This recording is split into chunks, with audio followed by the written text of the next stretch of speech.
Olá pessoal, tudo bem? Sejam todos muito bem-vindos ao canal. Meu nome é Guilherme, eu sou médico dermatologista e hoje nós continuamos com as nossas aulas de dermatologia. Lembrando que o Aulas de Dermato é um canal voltado para acadêmicos, para estudantes de medicina que queiram aprender um pouco mais sobre essa matéria, sobre essa disciplina, a dermatologia. E hoje, o que nós vamos falar hoje? Hoje nós vamos falar sobre dermatoses infecciosas e parasitárias. Eu resolvi dividir essa aula em mais aulas, porque falar de tudo isso numa aula só ficaria um pouco mais pesado. Então, assim, hoje nós vamos falar basicamente das dermatoses infecciosas bacterianas. E na sequência a gente vai falando das demais dermatoses que é a proposta, digamos assim, desse tema. Vamos lá. Então, assim, as dermatoses infecciosas e parasitárias, elas são divididas de acordo com isso, com o agente infeccioso. Então, nós temos as bacterianas, as virais, as fúngicas e as parasitárias. Então, como eu falei, hoje nós vamos ter um foco maior para essas infecções bacterianas. E depois, na sequência, eu vou montando outras aulas com esses outros assuntos, tá? Então, hoje, basicamente, as infecções bacterianas. Seguimos. Então, a primeira delas, digamos assim, essa primeira entidade é o que a gente conhece como impetigo. Essa primeira dermatose infecciosa bacteriana é o impetigo. É uma infecção comum da pele, realmente é muito comum, tanto, digamos assim, nós dermatos, mas principalmente o clínico acaba vendo muito essa infecção da pele. Ela é causada por bactérias, né? Essas duas bactérias, o Streptococcus pyogenes e o Staphylococcus aureus. Então, o Streptococcus eu tenho uma imagem aqui e o Staphylo aqui embaixo. Então, assim, essas infecções, vamos lá, essas duas bactérias, desculpa. O Staphylo, ele é mais comum que o Streptopyogenes como causa de infecção de pele. E o Streptopyogenes, ele é mais comum em crianças, enquanto o Staphylo aureus é mais comum em adultos. Então existe um pouquinho dessa diferença de prevalência num tipo de paciente e no outro, sendo um mais comum do que o outro, então a gente começa a ver algumas diferenças. O Streptococcus pyogenes, ou também conhecido como Streptococcus do grupo A, é uma bactéria gram-positiva, ele é causa de infecções superficiais da pele até infecções mais graves. Ele pode gerar um quadro mais grave, como o quadro da febre reumática e glomerulonefrite. Ele causa infecções mais graves, mas a febre reumática e a glomerulonefrite, elas não são infecções, acabam sendo reações exacerbadas a, digamos assim, essa infecção de pele pelo Streptococcus pyogenes. Então, em pacientes que têm um quadro de impetigo por Streptococcus, o medo que a gente tem é de uma febre posteriormente, uma febre reumática e uma glomerulonefrite. Tá? Vamos lá. Com relação ao estáfilo, ela é uma bactéria gram-positiva, né, também, que é frequentemente encontrada na pele e ela coloniza algumas regiões de alguns pacientes, como o nariz, como nas axilas, como na região perianal. Então, o estafilococo, ele é comum dele ser presente nesses pacientes. A gente costuma dizer que esses pacientes eles não são contaminados, eles são colonizados por essa bactéria, o Staphylococcus aureus. Ele pode causar uma gama ampla de infecções, além da infecção de pele, né? Pneumonia, infecções do trato urinário, infecções sanguíneas graves. O estáfilo normalmente provoca essas infecções mais graves. Com relação ao impetigo, a gente tem basicamente, a nível de estudo, digamos assim, dois tipos principais: o bolhoso e o não bolhoso. O impetigo não bolhoso, também conhecido como crostoso. Né? Isso aqui é mais em termos de estudo. No dia a dia não faz muita diferença quando você está atendendo um paciente e você vai avaliar, não, esse é um tipo de infecção crostosa, esse é um tipo de infecção bolhoso. Tem um pouquinho de diferença com relação à bactéria que ali é mais prevalente, talvez no sentido de você pensar no antibiótico ou outro, mas como eu costumo dizer, no geral não faz tanta diferença.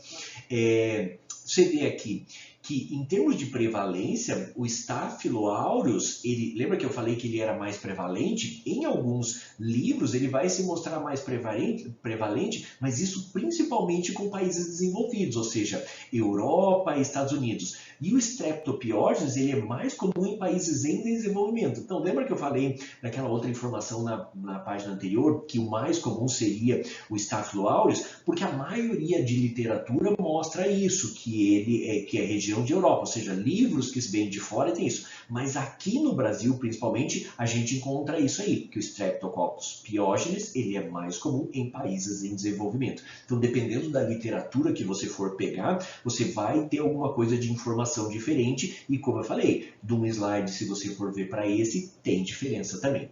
O impetigo bolhoso, ele é principalmente causado pelo Staphylo aureus, ele provoca essas bolhas superficiais na pele que contêm um líquido e geralmente essas bolhas são maiores que a vesícula do impetigo não bolhoso, ou seja, bolha é uma bolha, digamos assim, ela é maior, tem um conteúdo maior e ela tem um tamanho maior. E a vesícula seria como uma bolsinha pequenininha, né? Tendem a se romper com facilidade e elas formam aquelas crostas amareladas. No não bolhoso ou crostoso, isso é mais importante ainda. Então, assim, é causado tanto pelo estáfilo como o estrepto, tem essas pequenas bolhas, ou seja, pequenas bolhas é o que a gente chama de vesículas, elas se rompem facilmente. E aqui tem uma característica muito importante, que é essa formação de crostas, né? Essas crostas amareladas, que a gente chama de crostas melicéricas. Isso é super importante, cai muito, digamos assim, em prova, esse termo, essas crostas melicéricas que formam na pele. E por que melicérica? Porque parece mel, né? Quando o mel, digamos, ele cristaliza, ele fica com esse aspecto amarelado, crostoso. Então é por isso que tem esse nome de crostas melicéricas, tá? Lembrando, por que o Staphylococcus ele é o mais comum de dar ao impetigo bolhoso? Porque o Staphylococcus ele é capaz de produzir uma toxina, essas toxinas são ditas toxinas esfoliativas, e elas têm a capacidade de soltar uma parte da célula que é responsável pela ligação entre uma célula e outra da pele. Existem doenças que atacam também essas estruturazinhas que fazem ligação entre as células, as desmogleínas, e o Staphylococcus ele tem a capacidade de produzir essa toxina que desmancha essa ligação, essas células se soltam e por isso forma a bolha.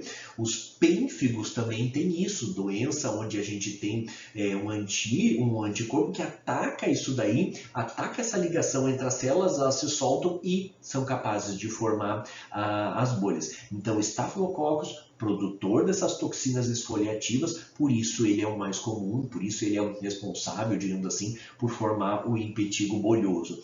Eu me lembro de alguma questão de prova que mostrava, não me lembro direito como é que era, mas ela mostrava, digamos, o conteúdo da bolha e perguntava o que tinha ali. E aí uma das alternativas mostrava realmente a bactéria e outra mostrava as toxinas. Então o mais importante que contém ali dentro da bolha, que fez a formação da bolha é a toxina e não necessariamente a bactéria. A bactéria pode estar em outro lugar, levou pela corrente sanguínea a toxina até ali e ali formou a bolha, tá? Então, assim, aqui a gente tem a formação dessas bolhas com conteúdo amarelado e aqui a famosa crosta melicérica, né? Então, faz essas lesões ulceradas e com bastante crostas. Então, isso é o comum de acontecer, essa lesão crostosa. Confunde, às vezes, com outras coisas, uma dermatite seborreica, uma dermatite perioral, mas seria isso, impetigo bolhoso, impetigo não bolhoso ou gostoso. Beleza. Diagnóstico basicamente clínico, né? Não tem nenhum exame que a gente possa fazer que mostre, digamos, não, isso é um impetigo. O que às vezes pode ser feito é uma cultura da lesão para a gente tentar descobrir qual das bactérias. Mas você não vai fazer um exame, pegar a cultura, aguardar sair a cultura para tratar. A gente tem que pensar em diagnósticos diferenciais desses pacientes, uma dermatite de contato, uma dermatite seborreica nessa região do centro facial, um eczema, uma reação alérgica, o herpes simples, infecção viral e outras doenças, como eu falei, pemphigoide, bolhoso, pênfigo vulgar, que são lesões, são doenças bolhosas. O tratamento. Os cuidados gerais é bem importante isso daqui, você orientar o paciente o cuidado que tem que ter com a lesão. No local onde tem a lesão é um lugar extremamente contagioso, né? Tem muita bactéria ali. Então é importante você fazer a limpeza do local. Existem algumas orientações de usar uma água boricada, alguma coisa assim. Normalmente eu peço a água e o sabonete mesmo, né? Nenhum sabonete especial, mas nesse momento alguma coisa mais de leve, um sabonete que não seja muito perfumado, muito colorido. E é importante que na hora você for fazer a limpeza, você tentar soltar um pouco dessas crostas, porque essas crostas têm um conteúdo grande de bicho, assim, de bactéria. Então na hora da limpeza, eu acho não, é uma orientação importante que você tente tirar, tirar nesse momento as crostas. Antibióticos tópicos, uma primeira opção para lesões pequenas, localizadas, uma ou outra lesão, tá? A mupirocina, o famoso Bactroban, o ácido fusídico, o Veritex e esse mais novo, o Altargo, né, que é um antibiótico um pouco diferente, o Retapamulin, né. Neomicina é um antibiótico mais antigo, nós dermatos a gente não gosta muito da neomicina, apesar de ser um antibiótico bom, ele provoca muito reação na pele, ele tem um efeito antibiótico, mas acaba dando uma alergia importante, acaba irritando bastante a pele. Então não é, digamos assim, um antibiótico que a gente acabe gostando muito de usar, tá? Né? Podemos usar antibióticos orais, né? Penicilina, o mais usado seria a cefalexina e a eritromicina. Penicilina dá para usar injetável, o famoso benzetacil? Pode, mas a gente tem que lembrar que às vezes a penicilina, benzatina, as penicilinas podem não pegar todas as bactérias, digamos assim, não pegar todas as cepas de bactérias que estão provocando impetigo.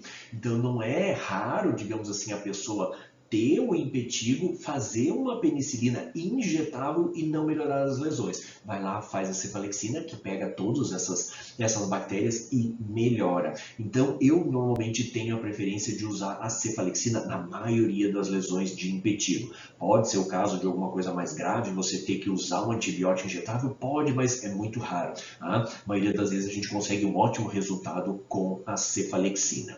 Beleza, pessoal? Então, impetigo era isso. O que eu acho importante? Saber essas bactérias que são a causa, né? Saber que elas têm um pouquinho de diferença ali entre elas, a história do febre reumática, a história da glomerulonefrite, saber das toxinas esfoliativas ali do estáfilo, que é o que faz a formação das bolhas. Num outro momento a gente conversa sobre quais estruturas das células da epiderme que fazem, que tem, digamos assim, que são responsáveis por essa ligação entre as células e que são rompidas, e daí você tem a formação da bolha. Tratamento, saber que tem um tratamento tópico oral, dose, essas coisas eu não acho que seja tão importante, apesar do que é uma coisa que vocês vão ver no dia a dia, é uma coisa importante. Às vezes confunde bastante uma lesão um pouquinho mais feia, você pensar em mais coisa e no final é só um impetigo mesmo. Tá? Beleza. Aqui a gente já começa a falar de alguma coisa um pouco mais grave, da celulite erisipela, né? Então, a erisipela é uma infecção bacteriana mais superficial, né? Afeta principalmente as pernas, tá? A celulite já é um pouco mais profunda, mas isso a gente vê depois. Principalmente erisipela nós estamos falando, principalmente causada pelo Streptococcus pyogenes, né? Que entra na pele através de feridas, rachaduras ou mordidas de inseto. E essa é importante, essa noção da porta de entrada. Pacientes, às vezes, até pacientes idosos, podem ter muita micose entre os dedos dos pés, faz uma pequena fissura ali e ali é uma porta de entrada para entrar a bactéria e você fazer uma celulite que vai ter aquela progressão ascendente, vai acabar subindo, digamos assim, na perna. Então essa infecção vai subindo ali. Ela é caracterizada por uma área avermelhada, intensa, inchada, dolorosa, e isso aqui é bem importante, eu até não grifei. Uma coisa muito importante da erisipela é essa noção da borda bem definida, né? Então ela é uma lesão que você vê que o contorno a gente consegue bem delimitar onde você tem a lesão. Por quê? Porque ela tem uma borda bem definida. Pode ter pacientes com sintomas gerais, febre, calafrio, mal-estar, né, processo infeccioso. Ela é mais comum em pacientes que têm esse problema circulatório linfático, têm o edema, então são pacientes que fazem eczema de estase muito fácil e também podem ter essas fissuras. Nesses pacientes acaba fazendo fissurinha, funciona como uma porta de entrada e acaba fazendo uma erisipela. Nesses pacientes com problemas circulatórios, que já tem esse problema do eczema estático, às vezes faz essas infecções de pele, e aí o que eu quis dizer da neomicina, que é muito comum o paciente chegar com a pele muito irritada para nós, como para os dermatos, e pacientes acabam passando muita neomicina ali. Então essa neomicina, beleza, para tratar uma infecção. Mas nessa pele com eczema, você acaba machucando, você acaba irritando muito a pele. Tanto é que por mais que tenha uma infecção no local, às vezes a gente tem que até colocar um corticoide na volta de tão irritado que está essa pele pelo uso da neomicina como um creme, digamos assim, para o local, né? Então, assim, o famoso nebacetim que todo mundo acaba passando para qualquer coisa. Costumo brincar que o nebacetim é meio que uma minâncora, as pessoas têm a tendência de qualquer lesão que tem, acabam passando um nebacetim. Tá? Vamos lá, então. A celulite, uma infecção também bacteriana da pele e tecido subcutâneo. Então a celulite a gente já começa a descer um pouquinho mais. Erisipela pega aquela camada um pouco mais superficial e a celulite a gente já vê uma profundidade um pouco maior. Aqui a gente já tem as duas bactérias, digamos assim, importantes no quadro, o Streptococcus pyogenes e o Staphylo aureus. Eles podem entrar na pele por meio de cortes, arranhões, ou seja, porta de entrada. Dor, vermelhidão, inchaço, calor, febre, mal-estar. Então aqui a característica é que você não tem essa borda tão definida. Você vê que tem os sinais flogísticos de dor, edema, o eritema bem importante na lesão, mas não é uma lesão com uma marcação, digamos, tão certinha. Se você for pensar, e eu acho que eu tenho no próximo, isso aqui é importante, a diferença da erisipela, você vê que ela pega mais superficial, mas ela intensifica nessa parte bem superficial da pele. A celulite tem uma profundidade maior e lá em cima ela não é tão intenso infiltrado, o que, digamos assim, deixa tudo meio borrado e você pode perder um pouquinho a questão de limite da lesão. Então, e isso é uma coisa importante até em prova, assim, questões que dizem isso, da questão da diferença das duas, que a erisipela seria mais superficial e mais bem delimitada, com bordas bem delimitadas, e a celulite não. A celulite, profundidade maior, chega a pegar até aqui o tecido celular subcutâneo, a gordura ali embaixo, né? E uma lesão mais profunda. Isso é importante a gente saber. Tratamento das duas acaba sendo a mesma coisa. A gente tem, digamos assim, tem que usar antibiótico, né? Penicilina, cefalosporina, macrolídeos e fluorquinolona. Quando é uma coisa leve, quando é uma coisa localizada, talvez uma erisipela menor, um antibiótico oral. Coisas que você vai avaliar nesse momento, o que você tem que avaliar? Idade do paciente, se ele tem comorbidades, se ele tem outros problemas de saúde. Pega uma celulite, uma erisipela no paciente diabético para você ver a dificuldade que vai ser de tratar esse paciente. Se fizer ainda, às vezes, uma ferida, abrir alguma coisa ali, é muito difícil de tratar. E aí você vai pensar, talvez seja o caso de internação.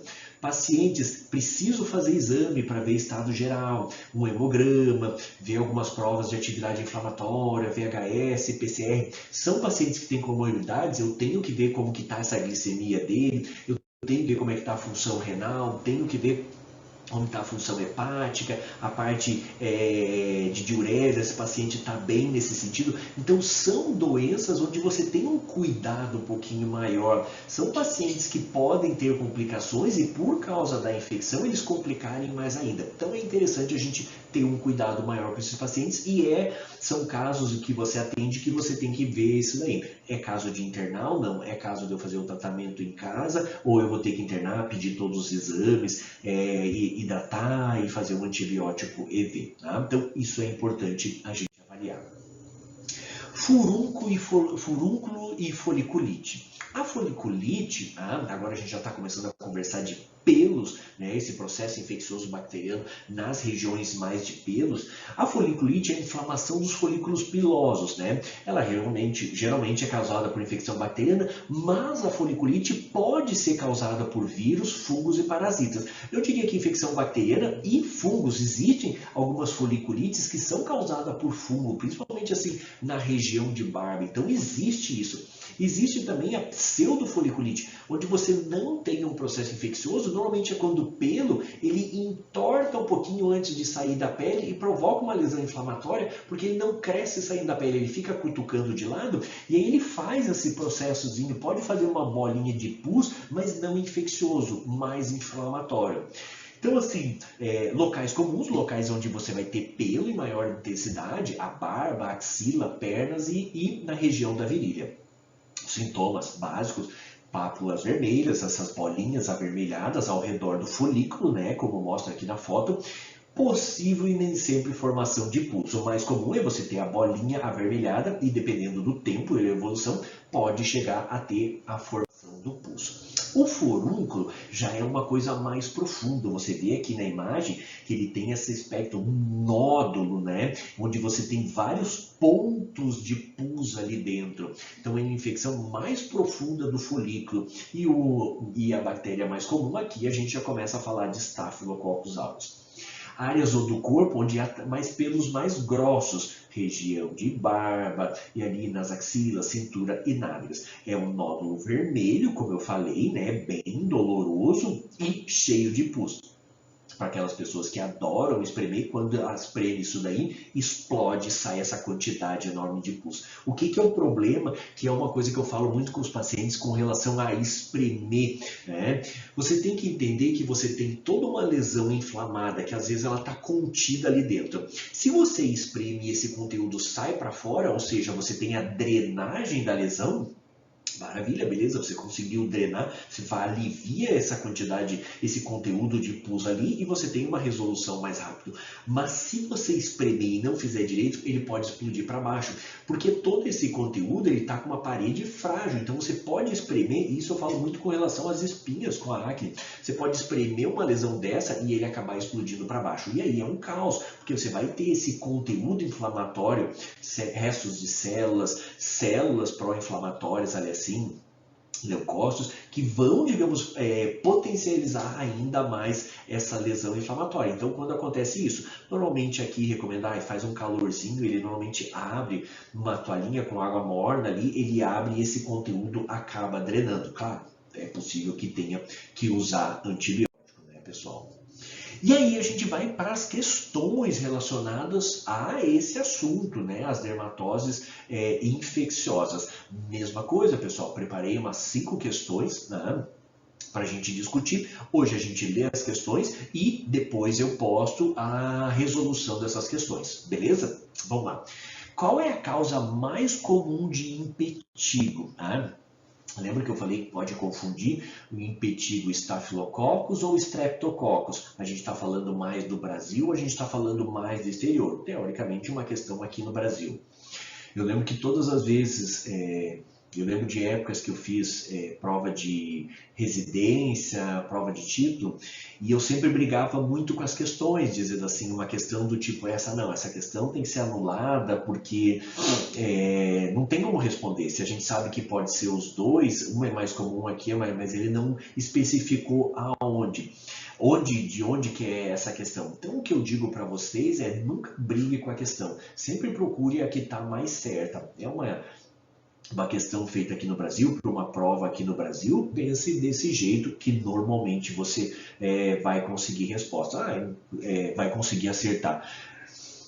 Quero brigar, vou buscar referência, essas coisas, às vezes dá, às vezes não dá. Então vamos lá, qual a bactéria mais comum no impetigo? Staphylo, Strepto, Pseudomonas, Escherichia ou Haemophilus influenza? Pensa aí. Qual é a principal complicação do impetigo? Principal complicação: insuficiência renal, meningite, sepse, glomerulonefrite, pós-estreptocócica ou pneumonia. Mais uma questão que eu teria, digamos assim, uma discussão. Lembre-se, pessoal, essas normalmente são questões que já foram feitas, questões normalmente de prova de residência, então tem uma resposta certa, e se eu coloquei aqui, a questão não foi anulada. O que você tem que buscar é o que eu disse. Você vai buscar o que esteja mais certo, não brigue com a questão, tá? Então vamos lá: insuficiência renal, meningite, sepse, glomerulonefrite, pós-estreptocócica ou pneumonia. Seguimos. O furúnculo é uma infecção bacteriana de qual estrutura da pele? Glândula sudorípara, sebácea, folículo piloso, epiderme ou derme? Essa daqui bem tranquila, pessoal. Qual é o principal tratamento para celulite e erisipela? Celulite e erisipela, né? Lesões um pouquinho pior. Antibiótico tópico, oral, antihistamínico, corticosteroides tópicos ou cirurgia. Bem facinho. E vamos lá, a última. Qual é a principal diferença entre impetigo bolhoso e impetigo não bolhoso? O impetigo bolhoso é causado principalmente pelo estáfilo, enquanto o impetigo não bolhoso é causado principalmente pelo estrepto. Impetigo bolhoso afeta principalmente crianças, enquanto o impetigo não bolhoso afeta principalmente adultos. Impetigo bolhoso causa lesões com bolhas, enquanto o impetigo não bolhoso causa lesões com crostas e pus. Impetigo bolhoso é mais comum em regiões tropicais, enquanto o impetigo não bolhoso é mais comum em regiões temperadas. Não há diferença significativa entre impetigo bolhoso e impetigo não bolhoso. Beleza, pessoal? Resolve aí, dá uma lida nas questões, a gente pode discutir. Como eu disse, assim, é comum a gente ficar em dúvida em relação a algumas questões. São questões que normalmente caem em prova, principalmente prova de residência. Tem questões que a gente fica bastante na dúvida, tem questões que a gente pode questionar, né? Tem questões que a gente pode, digamos assim, achar que não está certa a resposta, que eu posso dizer que numa prova de residência, uma ou outra questão acaba sendo anulada, a gente consegue isso, mas às vezes a banca não coloca, olha, isso aqui tem referência bibliográfica, é isso mesmo, a gente tem que entender. Espero que vocês tenham gostado. Continuamos com a ideia de postar a aula, né, e resolver as questões e aprender cada vez mais sobre a dermatologia, tá bom? Grande abraço para vocês.